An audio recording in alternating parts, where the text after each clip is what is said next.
Sophia. This is my testimony. So, I guess I'll start at the very beginning. So, I have been through a lot in my life, starting at a very young age, and I have been in church literally all my life, and Well, let me also say that my grandma was a spiritual leader in the church that we were at when I was really little.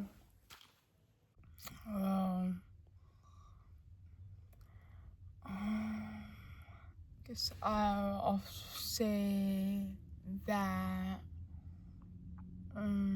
that happened and just very hard, and it's like, because I've never really had any friends, being honest, and out of that, when I first got saved, I was 7 years old at my church that I've been to ever since then, because I have always known that Jesus loved me and died for my sins, but and I wasn't really fully getting it until I was 7.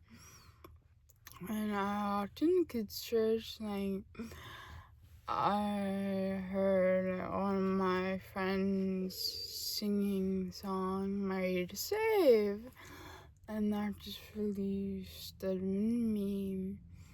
It was like, Jesus really does love me so much that He will just be there to save me and be with me. And then,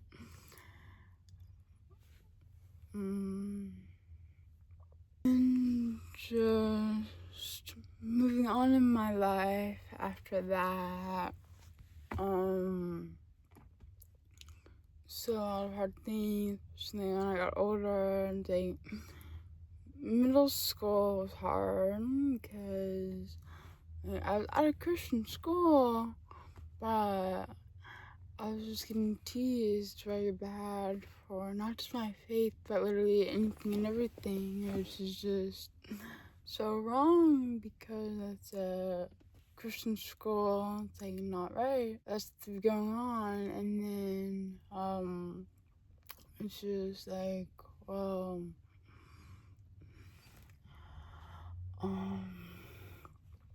also I'll say that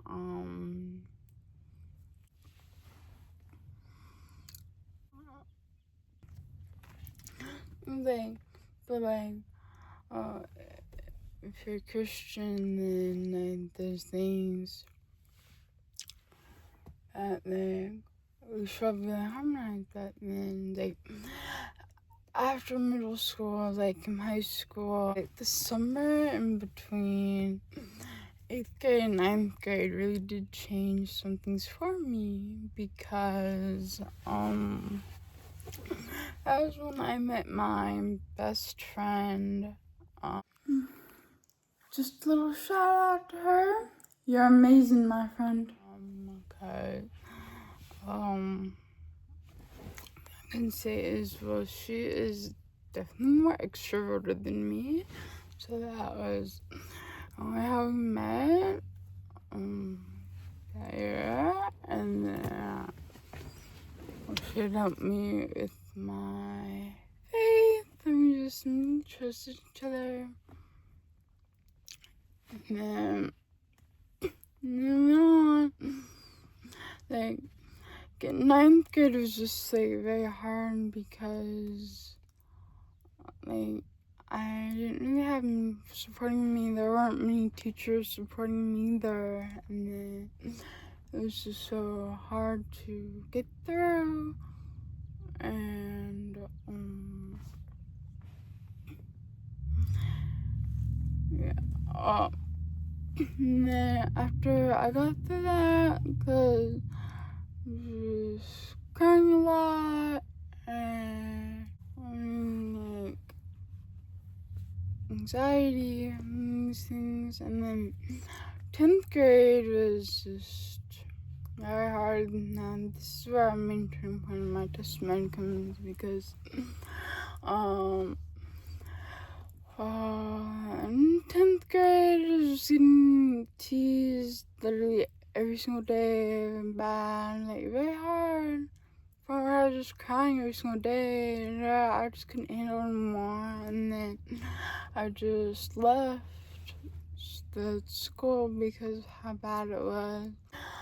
I had also been in things that so I was homeschooled after I left, and then they June to that February, when I was in 10th grade, I remember the exact day. It was Wednesday, February 21st, 2024, around 6:45 p.m. I just had just abruptly lost my hearing. I couldn't really hear a thing. I was just crying, and the same friend that I mentioned earlier, when both me and her were younger, she was there. She comforted me. She said, "Sophia, you're gonna be fine because I'm right here by your side, praying for you." And then,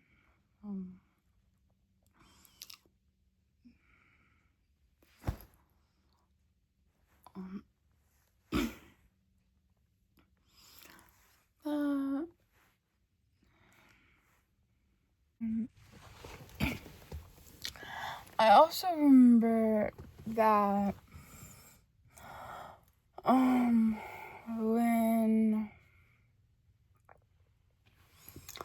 my hearing first started, it was just back like, and then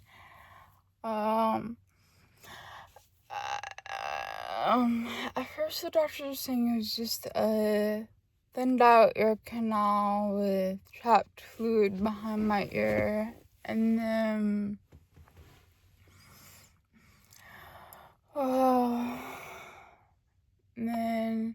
like I had in mind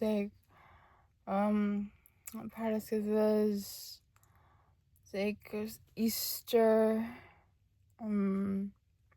Easter was that March. Like my head was in so much pain.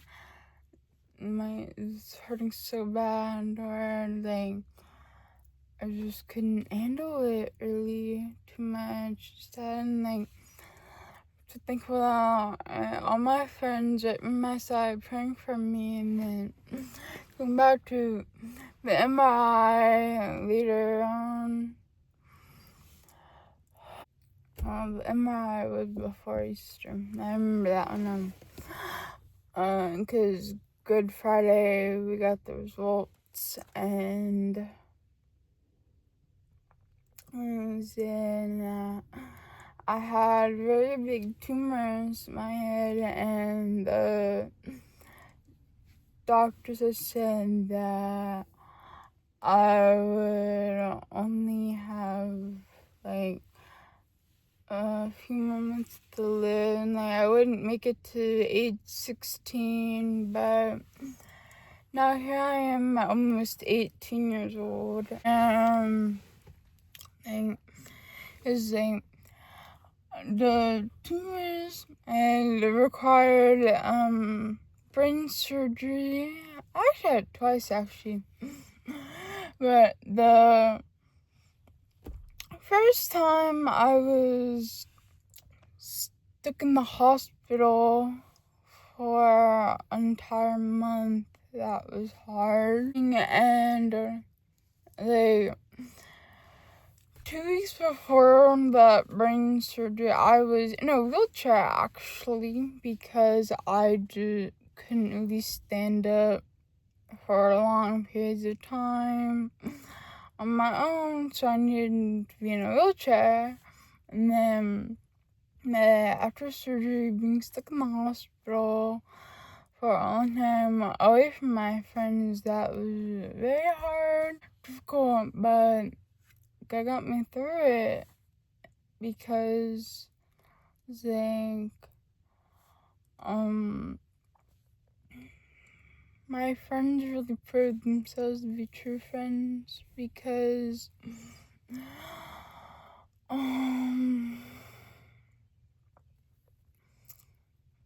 three of them had came with our youth pastor at that time to help put the smile on my face that I needed right when I needed the most, and they had missed me just as much as I missed them. And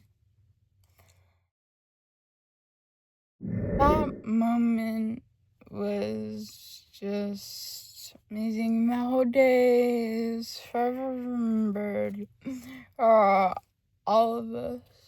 It's really great. And what made it even more special was my first Wednesday night back at church. It was my 16th birthday. And amazing. And that night, I remember the service. We had a move of the Holy Spirit in there. It was just amazing. I couldn't have asked for anything better to come back to than that. And, now, saying that 2 years later, my recovery has definitely so much improvement because, like, after being in the hospital, I